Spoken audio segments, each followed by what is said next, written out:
Okay, I'm in a little bit of a hurry, so I'm going to do this while I am eating. I'm going to be talking about the TPQ articles on ethnography as well. Yeah. So let's start with the introduction by John Warren. So he kind of just gives a breakdown of what's going on in this edition, talking about how Madison is offering a dialogic performative, Pollock talking about how there should be new directions in the field and how this life can be transformative, Corey talking about performance ethnography and talking about space and cultural contexts, and Dinzen talking about destabilizing narrative. So Warren is talking about how performance ethnography gives life to people, and that's why he was interested in it, because embodied practice is meaningful, and it can make the socially taken for granted visible. So he tries to locate the power of ethnography, or says that the power of ethnography is through the analysis of everyday life and then mechanisms of performance. And that performance ethnography is about seeing the constructed nature of our lives and then interrupting that seemingly stable process. Performance ethnography takes us into the moment, into the fibers of everyday life, and it allows us to see people in their performative context. So that's just kind of laying the groundwork for what's going on in this edition. The next piece that I'm going to discuss is Madison's piece, the dialogic performative and critical ethnography. So there it is. She's talking about the dialogic performative, which is this desire to have embodied reciprocity with the subject, with the ethnographer, as well as the participants in the ethnographies, and that there should be, or hopefully a goal or one possibility is this mutual creation of something different and something more than just two bodies meeting. And so she's inspired by, one of the things she's inspired by is autobiographical performance. And here she says that the self is a composite of interpenetrating and polyvocal experiences, intents, and desires within itself and with others. So she talks about how the self can be othered to itself and othered in order, in the order of the social. So then she starts to talk about autoethnography, and she talks about navel gazing and how that's unproductive.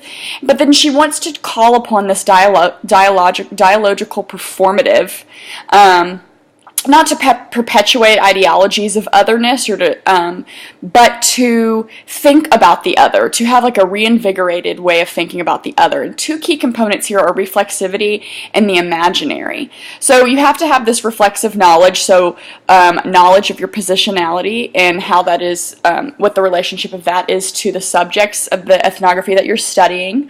And you have to be, it's the difference here between reflective and reflexive here is that one is that reflexive is being conscious of yourself, which is a nice distinction. So the dialogic performative is embodied, and it evokes the imaginary. So this is this idea that we can envision the world and ourselves differently. So there's this subversive possibility here that opens up the possibility for alternative performances. And this type of dialogic performative initiates and incites. So reflexivity in the imaginary is a result of, she says, how we pay attention. So paying attention is important in terms, and because it's a form of respect. So it's kind of all about, well, how can you hear and experience the lives of others and not listen to them? So paying attention is being with others. It is a body-to-body presence, and it makes the present more present. And this kind of body-to-body convergence that really pays attention, it kind of, it's comprised by representations, history, and longings that come before the moment, and then they make the present moment extraordinary. So it's more than just being with someone physically present. It is a deeper presence. It's a co-performance. It's doing with deep attention to and with others, intellectually, relationally, emotionally, that you are that invested in their symbol-making practices. And then she kind of ends by saying that when you do this body-to-body fieldwork, over time you will shed parts of yourself. I'm next going to go into the Pollock piece, Making New Directions in Performance Ethnography. So she's talking about some of the possibilities. So she first goes by talking about what performance has done for ethnography, and then she goes into talking about how she would like to offer some new directions. The first being international, which is that we focus on contested boundaries, threshold experiences, and emergent diasporas. The next is immersive, meaning that the researcher is immersed in and with the co-subject, and that there's a co-creative process so that the subjectivity of the researcher is diffused within and sometimes even disappearing into the body of the field. It's incorporative, which means that performance ethnography can be injected into other research modalities, and that we should integrate methodologies, particularly those concerning inner and outer worlds. And it's interventionist, meaning that we open up the subjectivity of the researcher and researched, and those dynamics of cultural performance and performativity. So, a problem there at times. Empathy may foreclose critique because the researcher and the audience become too close, so that needs to be considered because empathy is important in this type of ethnographic performance. And so that's something to just kind of keep in mind. In the Corey piece, he's talking about how audiences participate in the development of performance texts, particularly interested in male homosexual activity and the notion of the closet. So he's interested in what would happen to quotidian behavior if the closet wasn't kind of the center. So he mentions that ethnography is always incomplete and that there are some dangers of incompleteness, and that ethnographers have to determine how they're going to situate themselves in their work. So he kind of just uses the example about gay men who don't privilege the closet and how they're compelled to then become audiences for one another. The Denzin piece is talking about research practices that are performative, pedagogical, and political. So through writing, we enact the words that we study, and that performances are necessarily messy, and they're moral, and they're political. And so when you use kind of critical pedagogy, you're attempting to disrupt and deconstruct those cultural practices. So he starts by talking about the narrator as dramatist. So he kind of goes through talking about narrator as young boy, narrator as adult, narrator as young boy. He talks about Doug Foley, and then he talks about narrator as writer. So he's doing this kind of performative writing piece about pedagogy, performance, and autoethnography. He mentions that he talks about Benjamin and how Benjamin gives them some advice about history, saying that write history means to write history is to quote history, and to quote history is to rip the historical object out of its context.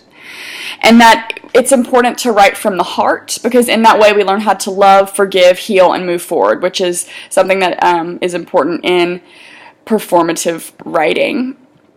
So he kind of, after he gives these different performative writing accounts as his different positions as different types of narrators, he says that he wants to write his way out of this history of Native Americans, and that's why he's writing his version of performance autoethnography. So the idea that one can write themselves out of history by writing their own version of performance autoethnography. And then the Gingrich Philbrook piece. So if I'm remembering correctly, Craig Gingrich Philbrook has a degree in creative writing or some type of English literature. And so he's talking about in this piece how often performance studies scholars will try to legitimize autoethnography by subjugating the autobiographical, which is dangerous because a lot of the techniques that we use in autoethnography and auto performance, or in autoethnography, are techniques that have been incorporated from that kind of English literature genealogy, a lot of those creative writing techniques. He gives a brief history of autoethnography and performance studies, and he says his thesis is that he is concerned and that some of the strategies of autoethnography, in order to attain academic legitimacy, they He's concerned when the strategies to get that legitimacy take up and represent the personal literary standpoint as the guarantor of autoethnography's difference from traditional scholarship. So, kind of going on and talking about how there's this double bind of autoethnography, and that is that it demands us to create knowledge, but also to create art and the aesthetic. He says that